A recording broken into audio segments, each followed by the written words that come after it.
First, let me say Radhe Radhe to each and every one of you, and my pranam, my humblest prostrations to each and every one of you here today. Continuing in this Gita Saptah, 7 series of lectures on Gita. So I told you last night that the topic tonight will be Sharanagati, surrender. What is the meaning of surrender as stated in Gita? But before we go into that, as customary, let's all join in Harinam Sankirtan, chanting the divine name of the Lord for a few minutes. Again, I humbly request everyone to try to sing as loud as you can, clap, sing. Let us make Bhagwan very happy that whatever words from the scripture comes afterwards, it will be able to go into our heart and have the best and greatest effect on us.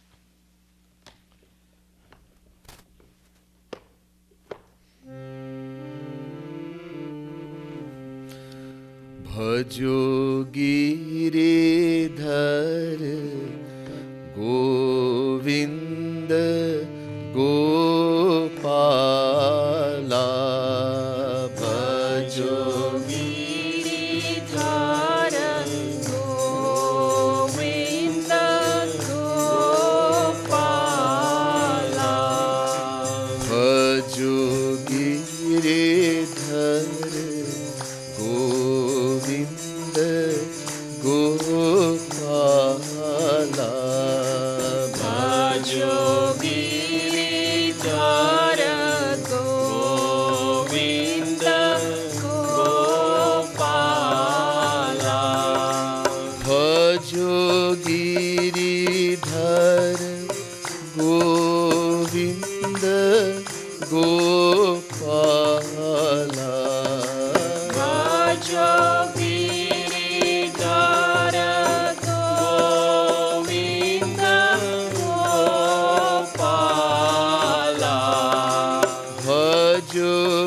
Giridhar Govinda Gopala Bhajo Giridhar Govinda Gopala Bhajo Giridhar Govinda Gopala Bhajo Giridhar Govinda Gopala Bhajo Giridhar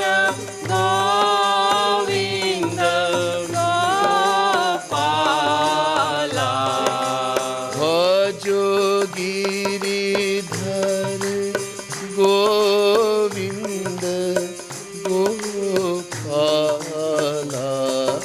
Bhajo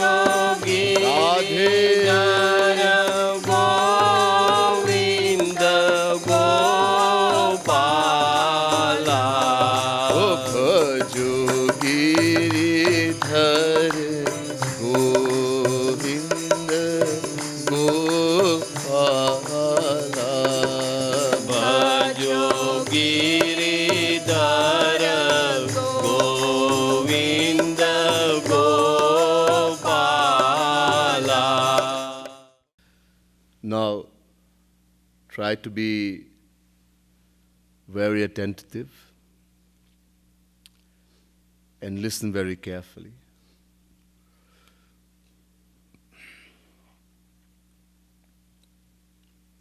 Bhagwan Krishna says to Arjun,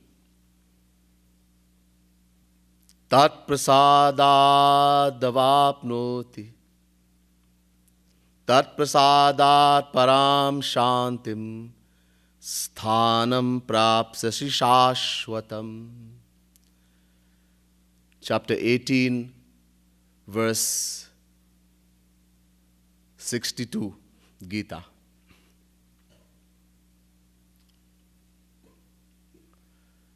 Arjun, only by his grace, prasad means kripa, grace. Only by his grace will you be able to attain supreme peace, divine bliss. Arjun said, my Lord, who is he? By whose grace who are you speaking about? Shri Krishna said, by God's grace. Now, Arjun bahu chalu the. He was very smart. He said, my Lord, Krishna, I do not know any Bhagavan. I know only you. So please tell me something I can understand. Bhagavan was now forced to admit, Mat prasada davapnoti shashwatam paramavyayam. Chapter 18, verse 56, Gita. Arjun, I am he through whose grace you'll be able to attain your ultimate goal in life of supreme happiness, divine bliss. But how are we going to attain that grace of Shri Krishna? So he says himself, Tameva sharanam gaccha sarva bhavena bharata. Chapter 18, verse 62, the first line. Arjun, only the one who takes shelter in me, who surrenders to me. Ev means only. Tamev, only the one who takes shelter, who surrenders to me, will I shower my grace on him, or he will be able to attain my grace. Daivi hiesha gunamayi mama maya duratyaya mame vaye prapadyante maya metantarantite. Chapter 7, verse 14. Again the word ev, mamev. This is my one and only condition, Arjun. Completely surrender to me. Ananyas chintayanto mam ye janah parupasate tesham nitya bhyuktanam yogakshemam vahamyaham. Chapter 9, verse 22, Gita. Those who worship me exclusively and surrender themselves wholeheartedly unto me, to them I bring attainment of what they do not have, and I protect what they have.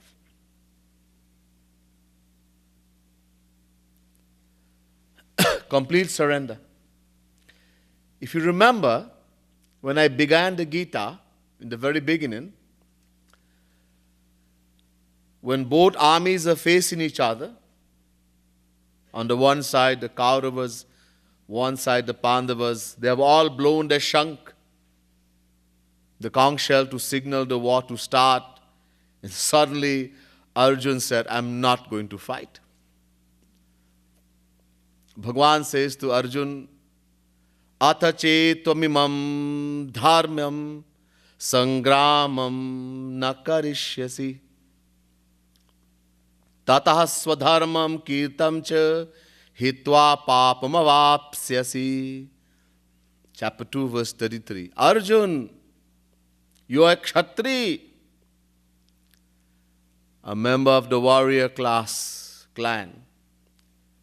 And so it's your duty to fight the war. If you don't fight this war, it is a pap, a sin, for which you will have to go to hell. Then Arjun said, okay, if I don't fight the war, it's a sin that I will have to go to hell. What happens if I fight the war? Hato va prapsasi swargam jitva va bhokshase mahim. chapter 2, verse 37, Gita. The one before, chapter 2, verse 33. Arjun, if you die while fighting this war, you will go to heaven, Swarg. And if you're victorious, if you win, you become king of the whole world. Either way, you emerge a winner, since one of these is bound to happen. Arjun said, okay. But tell me, my Lord, will I find true happiness, true peace in heaven? Tetam bhuktva swargalokam vishalam kshine punye martyalokam vishanti evam tai dharmanupapanna gatagatam kama kama labhante. Chapter 9, verse 21. No, Arjun. There is no peace, no happiness to be found in heaven, Swarg. This I did in detail with you, a whole lecture on heaven, Swarg.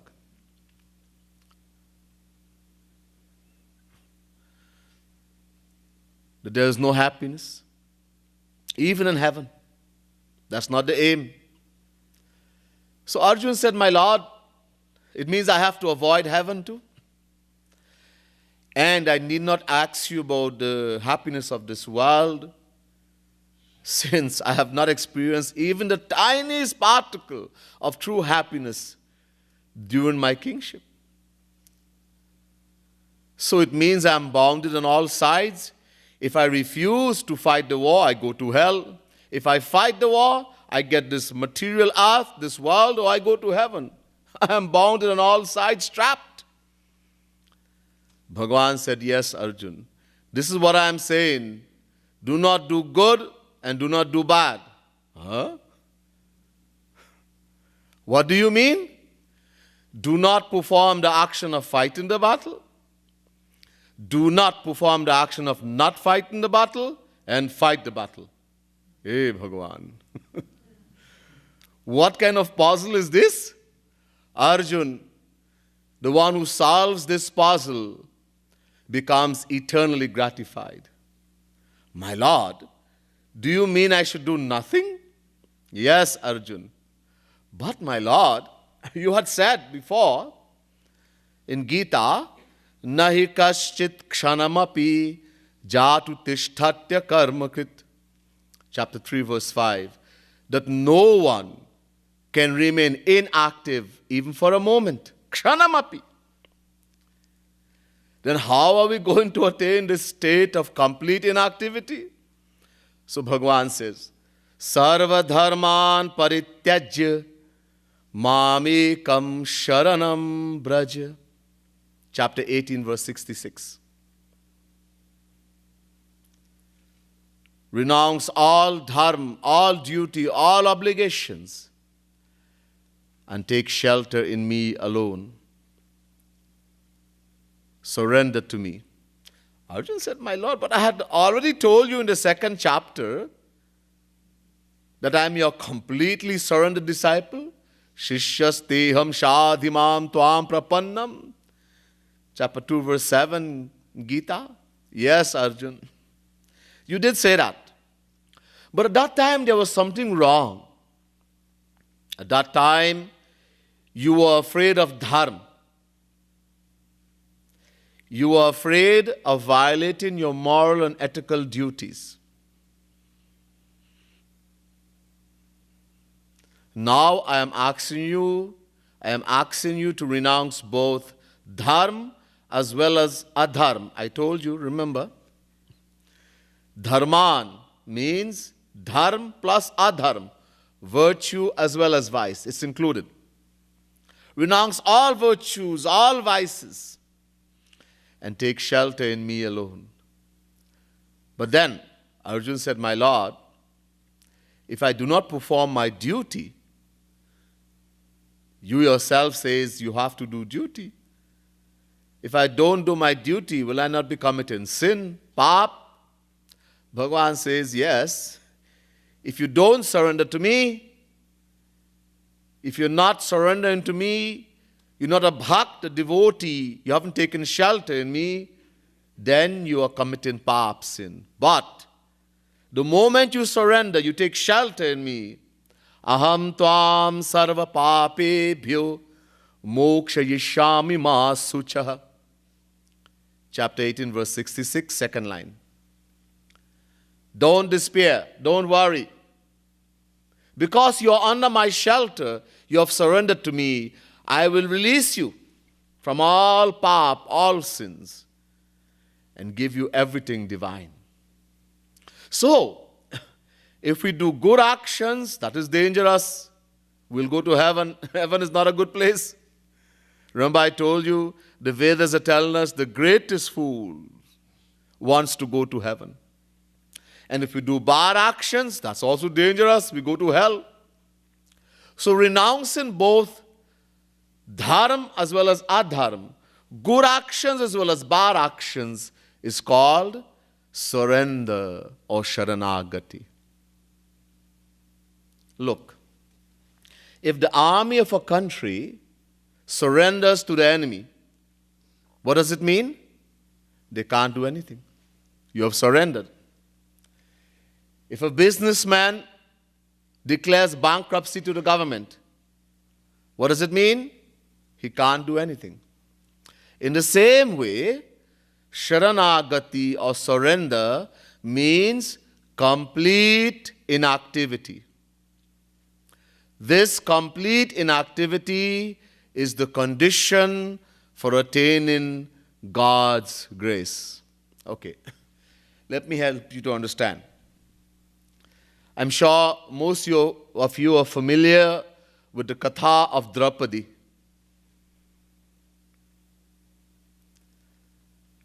Dushashan,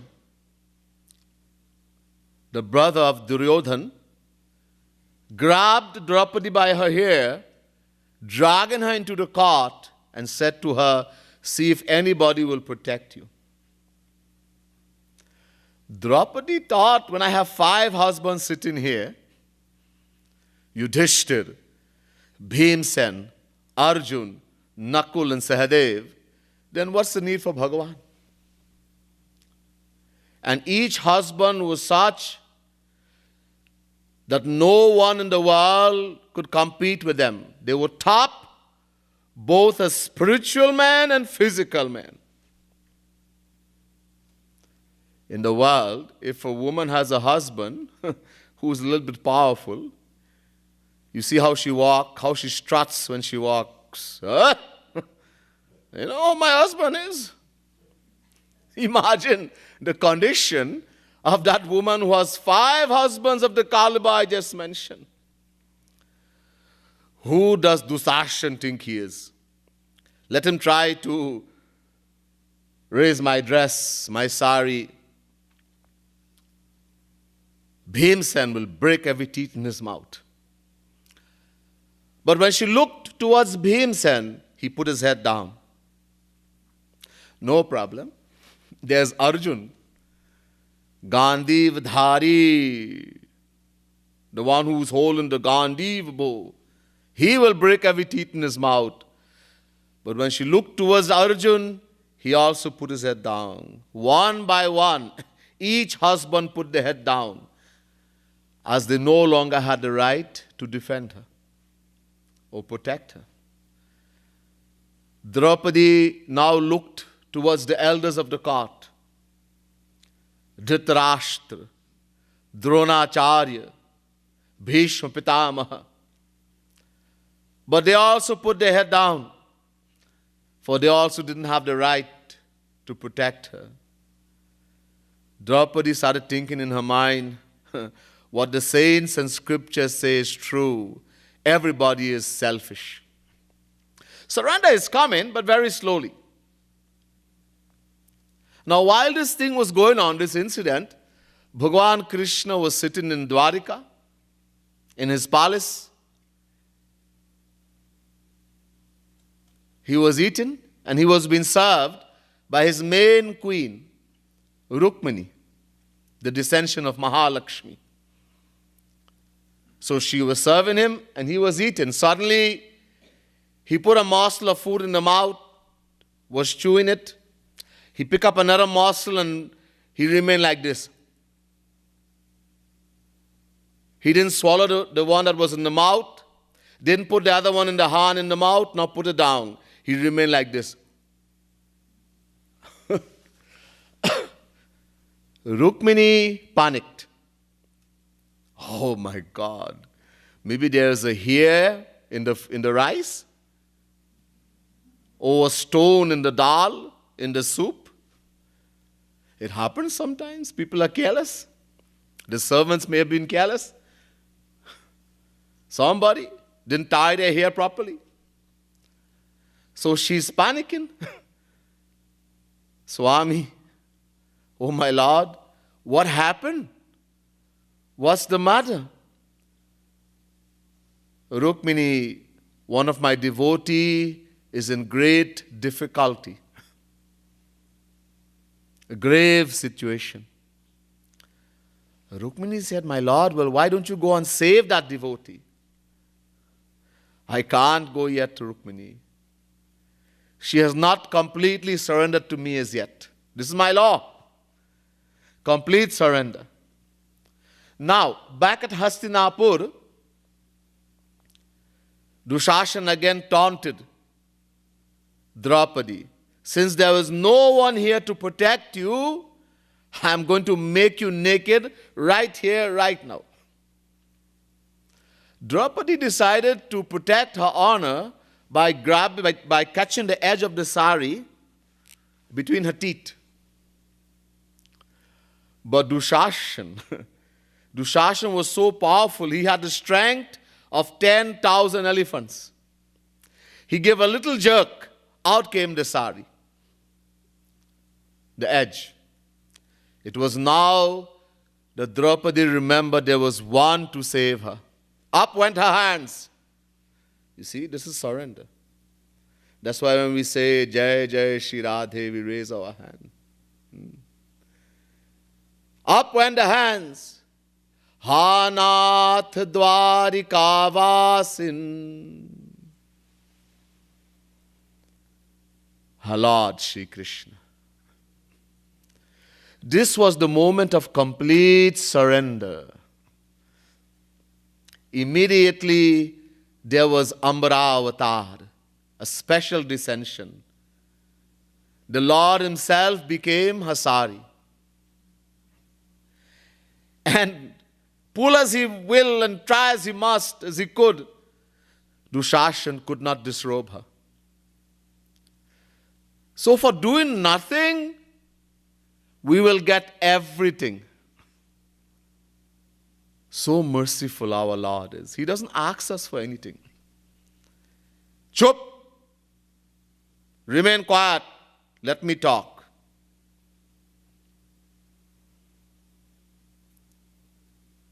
The Lord says, this is my divine law. The moment you stop doing everything, I will do everything for you.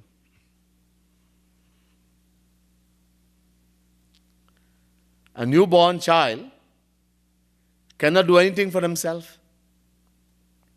The mother takes full responsibility for the child. Cannot do anything. But as the child starts to grow up and starts doing things for himself, herself, the mother too starts lessening her responsibility in the same amount. Until one day the child is able to do everything by themselves. The child gets up by himself, goes to the bathroom, takes a bath, eats, goes to school, comes back, everything. And one day the child is late. He's quite big now, a teenager. And the father says, where's Ramesh? Oh, he's become a loafer now. He's gone with the friends somewhere. But that same Ramesh, when he was only 5 years old and just 5 minutes late from school or 5 minutes late from anywhere, both parents panicked and ran off looking for him. Oh my God. I hope he did not get into an accident. I hope someone didn't kidnap him. The point is, as long as we are the doer, as long as there is the pride that I am the doer, God also does. But only the work of noting our thoughts and ideas and rewarding or punishing us accordingly. Na datte kasachit papam na chaiva sukritam vibhu. Chapter 5, verse 15, Gita. But the moment we start surrendering to God, He too starts showering His grace upon us in the same amount. You surrender 1%, 1% grace. 10%, 10% grace. 50% surrender, 50% grace. 100% surrender, complete surrender. Then God law comes in front.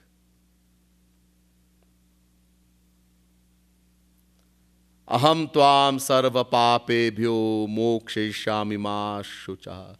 Tesham nitya bhyuktanam yogakshemam bahamyaham. He takes our full responsibility on His shoulder. He takes over now.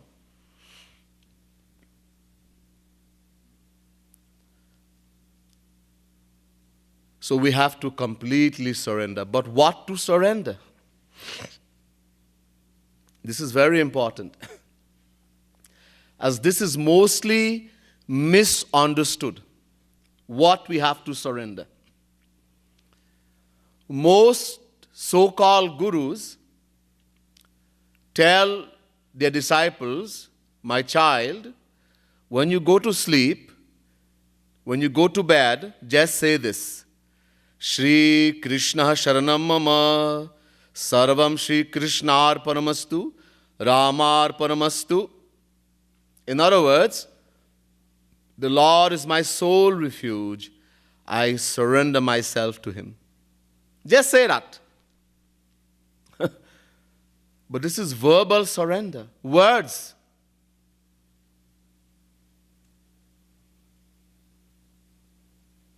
This is just like a person who drinks all night long, and in the morning he begs for forgiveness. Sham ko khoob si pi. Sham ko khoob si pi. Subha ko toba kar li. Subha ko toba kar li. Rind ke rind rahe. Rind ke rind rahe. Haath se jannat na gayi. Haath se jannat na gayi. In this way, he does all his wrong thing in the morning, he begs for forgiveness, and in this way, not only does he not have to give up his bad actions, but he also does not lose the opportunity of going to Jannat, heaven.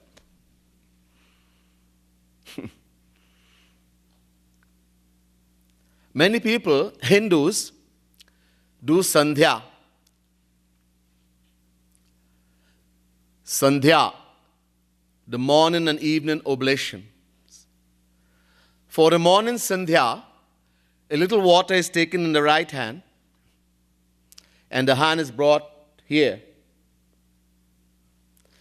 And the following mantra is said, Suryascha ma manyuscha manyu patayascha manyu kratebhya papebhyo rakshantam Yadratra papamakārsham manasa vacha hastabhyam padbhyam udarena shishna ratis tadavalumpatu yatkinchit duritam. After saying this mantra, the water is thrown under the left hand to the back like this. What is the meaning of this mantra? O Lord, whatever sins I have committed during the night with my hand, feet, mouth, or any sense organ, let it be washed away. The throwing of the water in the back signifies the washing away of the sin. For the evening Sandhya, one word is changed in the mantra, so night becomes day. Night, yadratra, day, yadahana, papamakārsham manasa vacha hastabhyam padbhyam udarena shishna, etc. In other words, And again the water is thrown. O Lord, whatever sins I have committed during the day, with my hands, feet, mouth, or any other sense organ, let it be washed away. This kind of jokey, funny surrender will not work. God does not care about words. The kingdom of God is not in words, the Bible says. Words of no importance to Bhagavan. Whether you can speak Sanskrit, English, French, Spanish, or no language.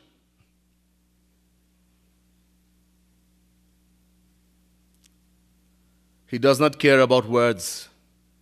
So if surrender is not to be done physically, verbally, or ceremoniously, how are we to surrender? First thing, who or what is the performer of our actions? Is it our hand, our feet, our mouth, our eye, our ears, our nose? Are these the performer of the actions? No. What is? Man eva manushyanam karnam bandhamokshayoho. Brahma Bindu Upanishad. Second mantra. The Vedas say, listen carefully, man, the mind, ev, alone. Man eva manushyanam, people, human beings. Karnam is the cause, bandhan, bondage, moksha, liberation. The mind alone is the cause of bondage as well as liberation. The mind is the performer of the actions, not the sense organs. God does not note what you do physically. He notes only where the mind is. This is the mistake we make. We do everything physically. Bow, go visit all places of pilgrimage, sing all the names of Bhagavan, do everything physically. Where the mind is, we don't pay attention. And that's why we don't benefit. Because we don't pay attention to the main thing, the mind. This is why all the rishis and yogis have taken hold of the mind. All the responsibility lies with the mind alone. Bhagavan Krishna says to Arjuna in the Gita, Mayeva mana adhasva, may buddhim niveshaya. Chapter 12, verse 8, Gita. Arjun, give your mind and intellect to me alone. Stop thinking. This is surrender. When it comes to the scriptures, to God's words, to the guru who is a saint, we should not apply the mind. Not even 0.1%. Sorry, let me say it again. 0.00001%. Not even that amount. Let me give you a katha to illustrate this. I'm sure you all are familiar with Harishchandra Katha. The guru of Harishchandra was Vishwamitra. Vishwamitra told Harishchandra to give away all his wealth in the kingdom. The whole treasury. Give away everything. Harishchandra didn't question. He gave away everything.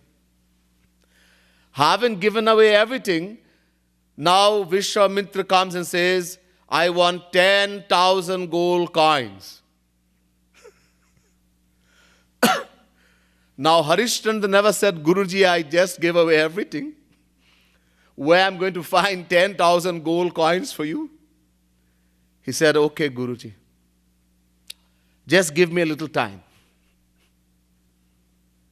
Thoda samay dijiye.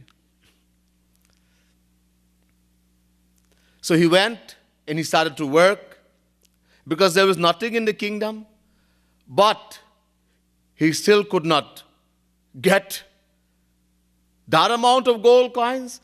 So he sold himself. Bech diya apne aap ko. He sold himself, became a slave. he became a caretaker of a crematorium, a cremation ground, cremating dead bodies. And slowly, he was able to pay that debt. But as soon as that incident, as this debt was paid off, a snake bit his son, and the son died. The wife came with the son in the hand. Oh, Swami, my husband, she is very poor. This is your son. I have nothing here with me to pay you. Please cremate him. Harishchandra said, no. I cannot go against the wishes of my master. I am a slave now. If I were to cremate this child free, I'll be going against the order of my master. You have to pay. Give me something. She says, I have nothing. Give me a piece. She had not much clothes on anyhow. Give me a piece of your sari as payment. And the wife said, okay.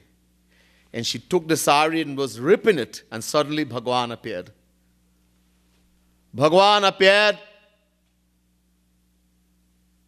Harishchandra, also, Vishwamitra also appeared. Enough, stop. That's it. No more tests for you. You've passed all your tests. Jagadguru Sri Kripaluji Maharaj, my Guruji has made a beautiful verse in Radha Govind Geet about this. Guru Agya Palan Hi, Guru Agya Palan Hi, Govind Radhe, Harishchandra ko Golok दिला दे गुरु आज्ञा पालन ही गोविंद राधे हरिश्चंद्र को गोलोक दिला दे.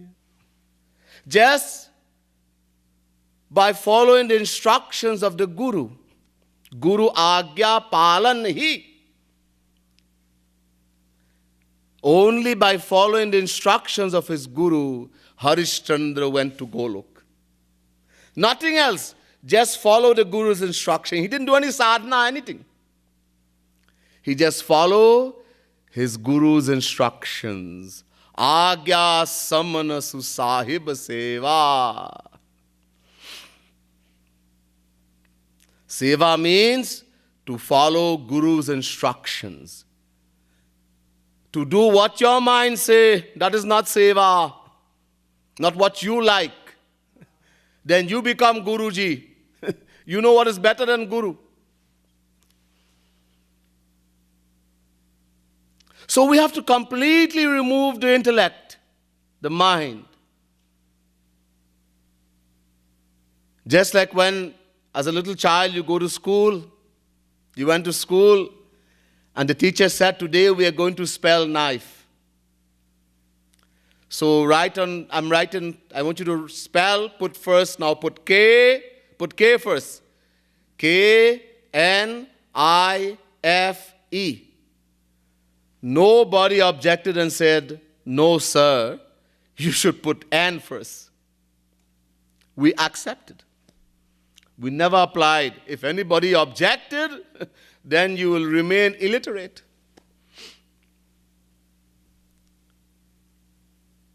You are sick.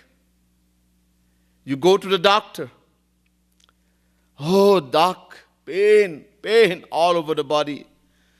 The doctor tests you and says, okay, take one drop, ek boond, one drop of this medicine in water 3 times a day. And you listen to the doctor, you surrender to the doctor, you follow the instructions and you get better. But somebody says, doc, One drop? Look how big my body is. What is one drop going to do? Give me the whole bottle one time, so I'll get better really quickly. The doctor says, he's crazy, pagal. Take him away to the mental asylum. First we have to cure him mentally, then we can cure him physically. Now, we can cure that riddle, that puzzle that Bhagwan Krishna had given to Arjun. Remember it? Do not perform the action of fight in the battle. Do not perform the action of not fight in the battle, and fight the battle. What Bhagwan Krishna meant was that since the mind alone is the performer of the action, we have to give the mind, surrender the mind to Krishna. Attach our mind to God and perform our duty in the world. In one line of the Gita, one line, the whole philosophy of the Gita comes. One line. Tasmat sarveshu kaleshu mam anusmara yudhya cha. Chapter 8, verse 7, Gita. Bhagwan Shri Krishna says to Arjun, Arjun, tasmat sarveshu, at all place, kaleshu, at all times, mam anusmara, remember me, attach your mind to me, and yudhya cha, you are Kshatri, do your duty, fight the war. This is what Karma Yoga means. Oh, many people talk about Karma Yoga. Very few understand. Bhakti, our mind attached to Krishna, that is bhakti. Bhakti plus dharma plus karma, that is Karma Yoga. In this way, if our mind is attached to Krishna, and we perform our duty, our karma in the world, even if we do everything wrong, physically.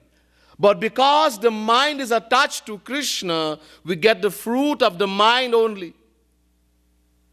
We get the fruit of our bhakti.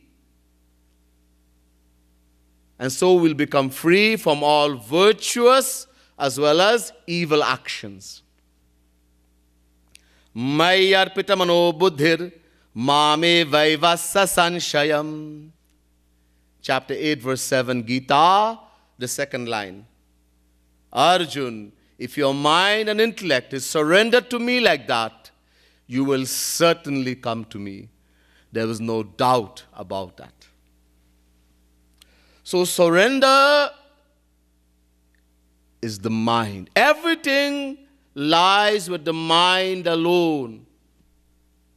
Detachment, the mind. Bhakti, the mind.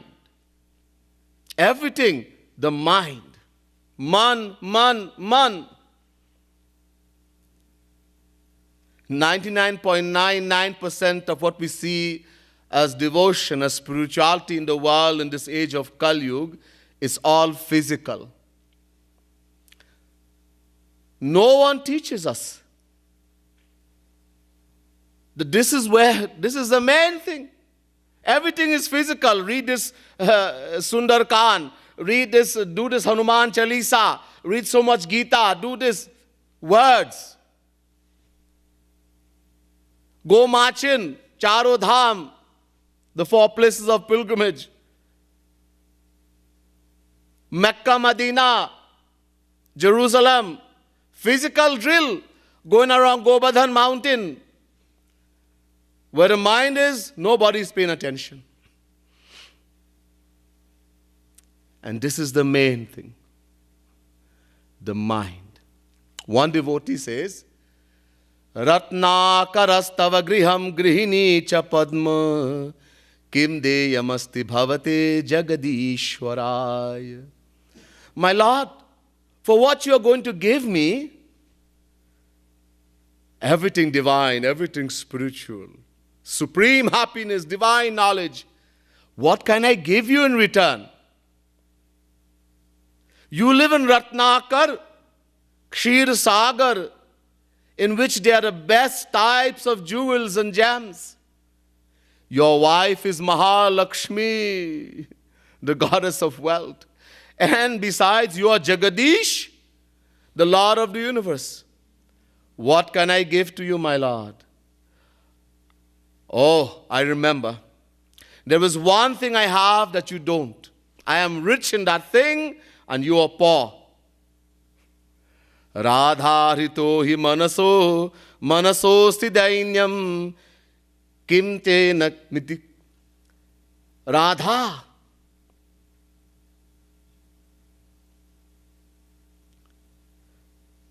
Vrishabhanu Nandini, the daughter of King Vrishabhanu, Radha, has stolen your heart, your mind. You don't have a mind. So I'll give you minds. I know it is very dirty, very bad, but I'm giving it to you. This dirty mind, this very bad, dirty mind, we give to Bhagavan. That is surrender. God says, just how you are, come to me. Don't act. Just like how you are, come. Don't try to act for Bhagavan. So this dirty mind we give to him. And God takes that dirty mind, he cleans it and gives it divine power. Makes it divine. All this hard work he has to do. This is why he is called Akaran Karun, causelessly merciful. Now, in surrendering to Bhagavan, to Shri Krishna, to Radha Krishna, there are some things we have to be very careful of in order to benefit. Jagat Guru Ramanujacharya has given 3 Kapuya Charan. These are 3 things we have to be very careful of. They are very dangerous. The first Kapuya Charan is called Jimma Bhav.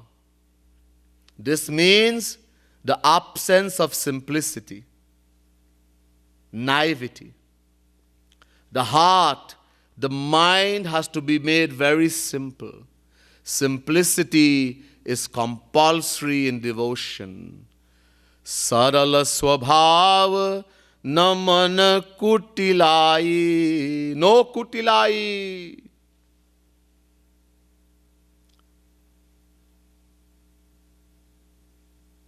No acting.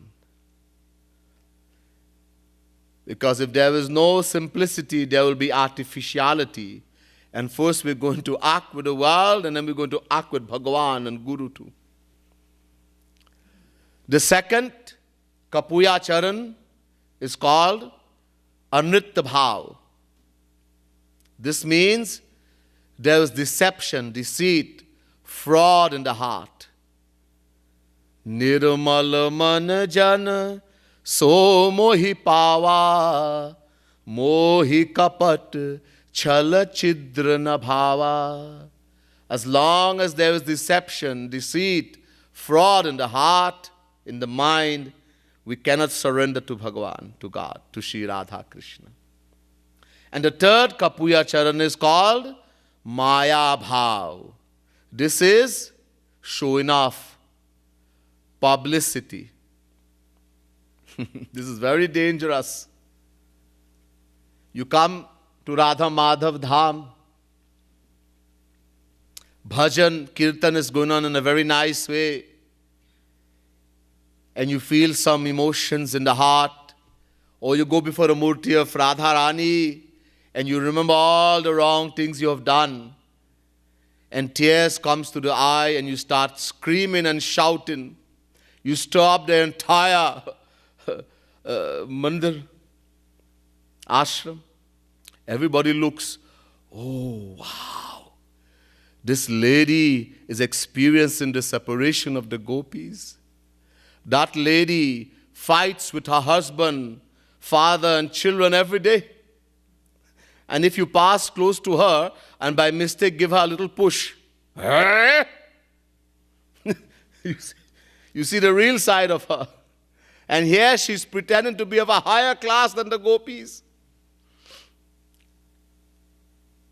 If tears come to the eyes, that's good. It has to come, it should come. Why do you have to start screaming and shouting, causing harm to others? This publicity is such a thing. It comes in the heart, in the mind. I am a great devotee. And that little feeling you will get in those 2 tears, you're going to lose that too. That's how dangerous this publicity is. Don't show. No matter how much good qualities you may have, always feel I am the worst. Don't let pride come. Now, we may have wondered why we have not surrendered to Bhagavan Krishna so far. And we may think it's maybe because we have never heard of the need to surrender or what surrender is. But no, as I've been telling you from day one, we, the individual souls, are beginningless. We're not the body. This body belongs to us. The Jivatma, the soul, is beginningless. Ever since God have existed, we, the souls, have also existed. We are also beginningless. It means we have taken human birth uncountable times. We have met saints uncountable times, and they have told us about the need to surrender uncountable times. Then why have we not surrendered so far? Well, the Tri Kapuya Charan I told you about, that's one of the reasons. Also, Bhagavan Krishna says to Arjuna in the Gita, Namam dushkritino mudha prapadyante naradhamaha mayaya prahitagyana asuram bhavamashritaha. Chapter 7, verse 15, Gita. Bhagavan Krishna says, there are 4 kinds of people who can't surrender to me. Thousands of people have done translation of this verse in the Gita. What I am going to give you is the translation done by Jagat Guru Ramanujacharya. I'm going to give you the best.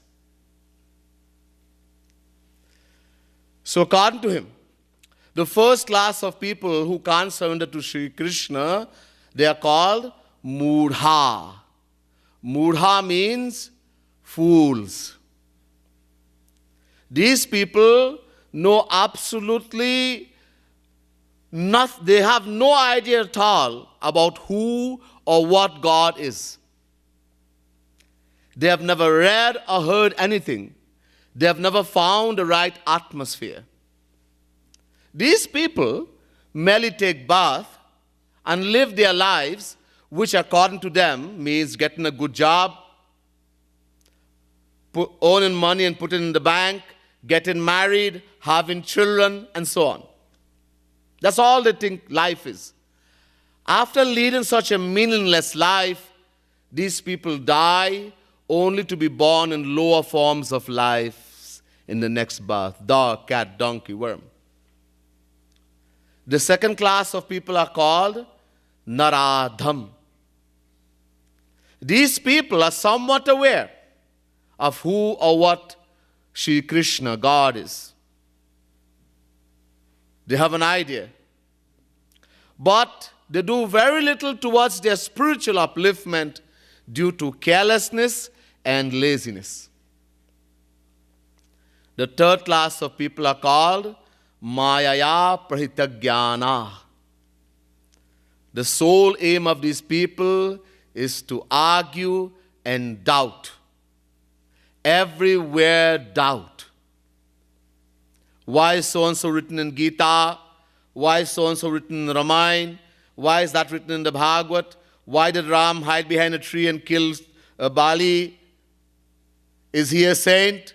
Why does he be like that? Why does he do this? Everywhere doubt.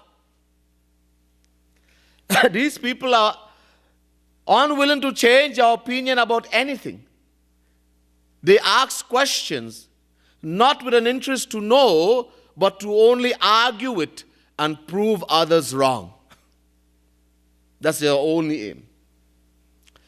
And the fourth class of people are called Asuram Bhavamashitaha. Asur means Asur, Rakshas, demon. They have demonic tendencies. Their sole aim is to argue and fight. They have little concern whatsoever about who or what God is. They don't believe in God. And they will even stop others from taking God's name. If there is some talk about God going on somewhere, let's go and make some disturbance. Talk hard, play some music loudly, throw some stone. If they're sitting and some philosophical talk about God is going on, they become irritated, impatient. They get up and walk out. This is all nonsense. He's showing off. They can't take it. This kind of talk irritates them. The heart, the mind is so dirty. It can't go in. Now, since we have not surrendered to Bhagavan, to God so far, uncountable lifetimes have gone, it means we must belong to one of these categories. Now, which one? We're not murha. We are somewhat aware of who God is, what is Sri Krishna, Radha. That's why we're here. We also not the type to argue for the sake of argument. I hope not. Nor are we the type to stop others from taking God's name. This leaves only one category, Naradham. It means we know what to do, but we are too lazy and we are too careless to do it. How much time our Guru has told us everything. Day and night. He hardly sleeps, trying to uplift us. Do we listen? Do we follow his instruction? Every time we hear he gets sick, do you know why? He has said, I don't get sick. You people caused this. Because you're not doing what you're supposed to do. You're going against my instructions. Now, we may wonder why we're not interested. The reason for our carelessness may be because we're not interested.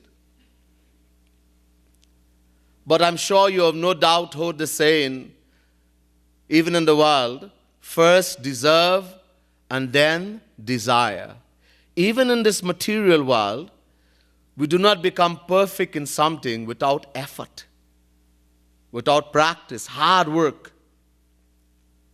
So how do we expect our heart, our mind is going to suddenly become so attracted to Krishna, to Radharani, that nothing in the world has any attraction for me anymore? Our minds have been attached to this material world from beginningless time and has formed that firm conviction that I will find happiness in the world. A new house, a new car, handsome boy, beautiful girl, you name it. If not today, tomorrow, but I will find it. To change that decision of the mind, it is very difficult, impossible for the worldly soul. That's why we have to go to the Guru, the real saint, the true Guru, and do satsang. Not just listen, we have to go close to him. Upasana means going close. We have to go from time to time and sit close to the Guru. Attach our mind to him.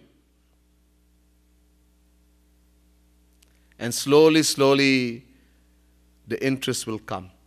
If you do it in the right way. There is a right way and there is a wrong way. We have met saints uncountable times. The reason why we did not benefit, we associated in the wrong way. We went with doubt. We tried to test. We had abhiman, pride in us. And that doesn't work. What works? So we come into the final lecture in Gita Saptah. What Gita will do for us in our daily life, how to apply it in the daily life. That I will leave for the last lecture tomorrow. That's enough for today. Bole Vrindavan Bihari Lal ki, Srimad Sadguru Sarkar ki, Jai Jai Shri Radhe, Jai Jai Shri Radhe, Jai Jai Shri Radhe.